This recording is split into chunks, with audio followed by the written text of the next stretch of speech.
Se eu não estou em erro, Machado de Assis nasceu em 37, não foi? Ou 39. 39? 39.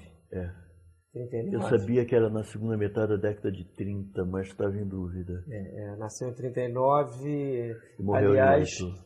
permita-me um parênteses aqui. Machado foi objeto de um enredo de uma escola de samba no ano de 1959. Valendo Jesus Cristo.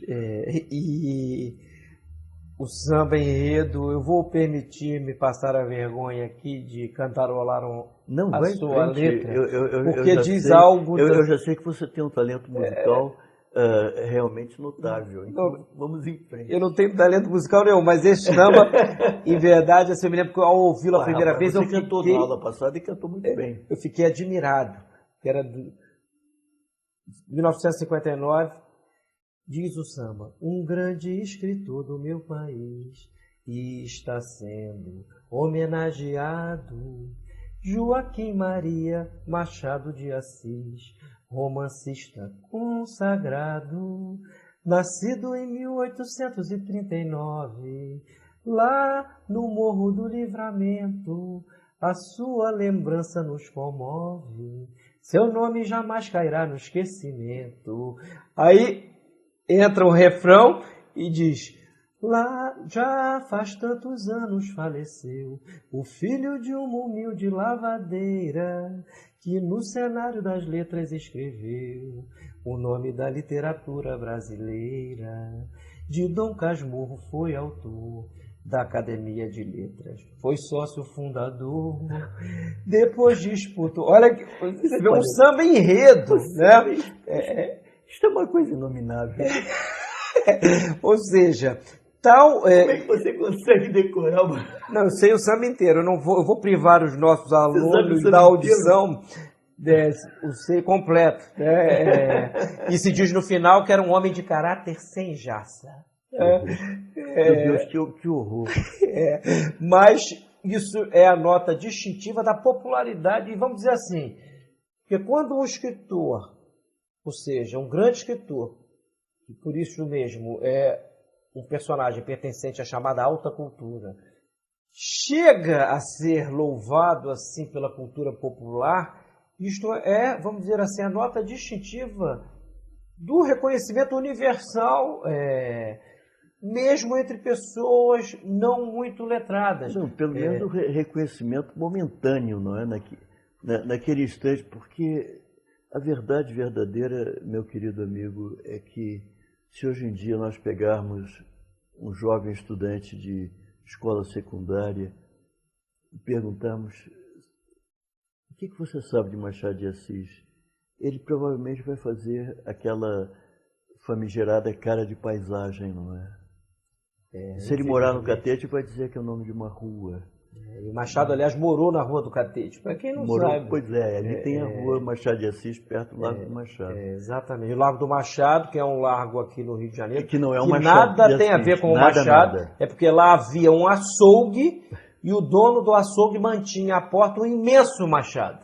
Esta é, quem quiser, quem se interessa pela história do Rio de Janeiro, precisa ler um livro que é de leitura obrigatória, que é o livro do Brasil Gerson, primeira edição de 1954, a História das Ruas do Rio de Janeiro. Eu tinha a primeira edição. Eu a tenho aqui. Eu tinha, e num assomo de generosidade, há 30 e tantos anos atrás, eu dei de presente de uma pessoa que realmente não a merecia. Coisas da vida. Mas assim, o Largo do Machado, para quem conhece o Rio, fique sabendo que não é o Largo de Machado de Assis, embora Machado de Assis tenha morado quase de frente do Largo do Machado. Esse detalhe eu não sabia, mas que eu sempre soube que não tinha nada a ver com o nosso Machado de Assis. Então, trouxe aqui também, entre os livrinhos que eu estou indicando, uma coletânea. Eu tenho aqui em casa, graças a Deus, a obra completa de Machado, em diferentes edições. Aqui foi uma coletânea de 30, entre aspas, melhores contos. Quem organizou? Organizada por mais de uma pessoa. Foi organizada Espera lá, que eu lá chego. Aqui, olha. Seus 30 melhores contos, precedidos de uma introdução geral. Eu vou achar agora quem organizou. José Osório de Oliveira. São contos de diferentes fases, mas aqui há alguns dos mais espetaculares contos jamais escritos em língua portuguesa, contos como Missa do Galo, contos como A Cartomante, contos como Conto de Escola, Uns Braços, Uns Braços, Dona Benedita, Uma Senhora. Poderia enumerar aqui vários, A Igreja do Diabo, obra-prima, a mini-novela O Alienista, que vamos dizer assim, Machado escreveu muito antes de surgir a psicanálise para o mundo, e o Simão Bacamarte, que é o alienista, vamos dizer, antecipa várias questões a respeito, vamos dizer assim, dos limites entre a razão e a loucura, limites que alguns estudiosos tentaram estabelecer no final daquele século XIX positivista e no início do século XX, mas assim... Pensando bem, é claro que pode ser lido como uma sátira, mas é muito mais do que uma sátira. É muito mais do que uma sátira. O final é surpreendente. Tem aqui Cantiga de Esponsais, um dos mais extraordinários escritos a respeito do que seja o labor criativo do artista. É verdade. E como muitas vezes... É uma obra-prima. A pessoa tem talento, mas lhe falta aquele veículo de comunicação que só os homens dotados de um dom especial possuem. É verdade. São os compositores. Uma coisa é apreciarmos bela música e sermos capazes, inclusive, de executá-la. Outra coisa é criar bela música. É criar bela música. Isso vale também para a poesia, para a literatura, para as belas artes. E Cantiga de Esponsais é um conto magnífico, que trata de Mestre Romão Batista. Eu vou ler um pedaço daqui a pouco, que era um executor de missas, vamos dizer assim, na antiga Igreja do Carmo, atual Antiga Sé, ali na Praça 15, no centro do Rio, um cravista que é acometido de uma doença fatal e resolve retomar uma composição começada muitos e muitos anos antes, para sua então noiva, mas ele não consegue terminá-la e o conto termina de uma maneira surpreendente. Então aqui, outro conto que é aqui, O Enfermeiro, obra-prima do sarcasmo machadiano e da ironia da qual nós vamos falar. Sidney, desculpa interrompê-lo, você conhece com toda certeza aquela tese da Lúcia Miguel Pereira, que considera o contista Machado de Assis superior ao romancista. Eu não tenho capacidade, conhecimento para me pronunciar sobre isso. Eu acho que os dois atingem, tanto o contista quanto o romancista, atingem uma altitude excepcional. Mas isso só para dizer que os contos de Machado em si mesmos têm enorme importância. Tem enorme importância literária e importância e substância humana, não é? Substância humana, grandeza. Não, eu tendo a concordar com esta tese da Lúcia Miguel Pereira, de que Machado foi superior no conto, porque por um fato mais ou menos simples, os próprios romances, sobretudo os da segunda fase, são divididos em pequenos pedaços que quem quiser pode ler separadamente, muitas vezes quase como um mini-conto. É o caso, por exemplo, do trecho do Brás Cubas, capítulo intitulado O Delírio. É verdade. Que é uma das mais belas obras, peças literárias jamais escritas em português. E sozinho subsiste por si mesmo. Por si mesmo. Essa de Queiroz, o famoso escritor português, sabia o decor. Mesmo? E recitava-o. Então, assim, aqui para quem aprecia literatura bem escrita, literatura bem urdida, bem composta, etc. É um conjunto de 30 contos excepcionais, trio em Lá maior, Lá menor. É verdade. Abri aqui a esmo. Eu me lembrava até do nome da moça, eram dois nomes compostos, não é? Isso. Faz muitos anos que eu li. Então, assim, um apólogo, que é um pequeníssimo texto... Foi o primeiro contato que eu tive na minha vida com Machado de Assis, sabe como?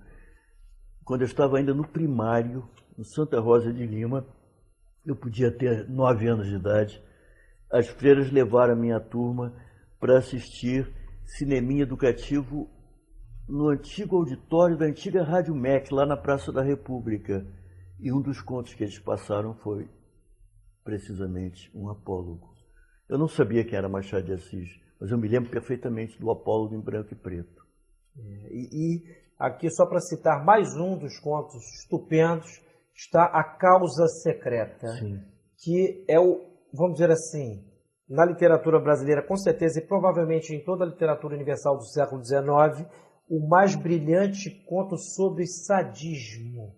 O personagem principal é um sádico que chega a maltratar animais, mas Machado vai pintando o seu caráter de uma maneira extraordinária. Eu não vou dizer o final do conto aqui, porque é absolutamente surpreendente, mas é leitura saborosíssima, indicadíssima a todos que apreciam língua portuguesa. Então, reitero o que eu disse aqui no início deste encontro, não poderíamos passar num curso de língua portuguesa, sobre o qual temos falado de tantas coisas áridas, relacionadas à sintaxe, por exemplo, o que é uma oração subordinada, coisas relacionadas à ortografia, coisas relacionadas à gramática em geral. Não poderíamos, num curso como esse, que não é de gramática, é de língua portuguesa, lato sensu, deixar de falar da literatura e da literatura do século XIX em particular, que foi quando nós adquirimos a nossa alforria estética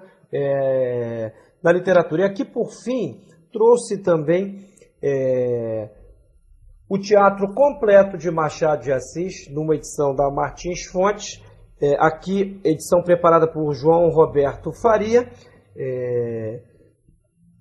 Faça-se um parênteses aqui, talvez o teatro de Machado, entre tudo que ele escreveu, esteja numa altitude um pouco menor em relação ao conto, em relação ao romance, à poesia, etc., mas não importa. O que eu gostaria de destacar aqui é o seguinte: foi um escritor universal. Ele praticou quase todas as formas de literatura do seu tempo. E eu gostaria também de repetir algo que já foi dito, talvez aqui mesmo, nesses nossos encontros. Se Machado de Assis não tivesse sido o ficcionista genial que foi, ele seria ainda hoje lembrado como um poeta de grande qualidade. Mas, claro, a poesia de Machado tende a ficar obscurecida pelo fato de ele ter sido o autor de meia dúzia de romances que, de fato, pertencem à literatura universal, e os contos também.